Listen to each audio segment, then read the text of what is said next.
আতশবাজির আওয়াজে গোটা বিশ্ব যখন নতুন বছর বরণে ব্যস্ত, তখন গাজায় স্বজনহারাদের আর্তনাদ।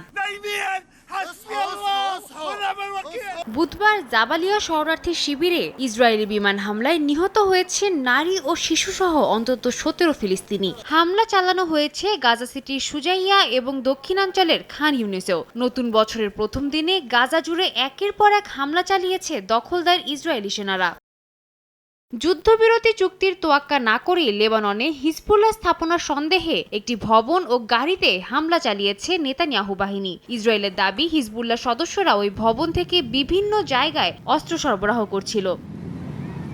ইসরায়েলি হামলার মুখে গাজায় মানবিক সংকট তীব্র হলেও হামাসকে নানা হুঁশিয়ারি দিচ্ছে দখলদাররা। বুধবার ইসরায়েলের নেতিভোট শহর পরিদর্শনকালে দেশটির প্রতিরক্ষা মন্ত্রী ইসরায়েল কাটজ বলেন, হামাস তেল আবিবে হামলা বন্ধ না করলে পরিণাম হবে ভয়াবহ।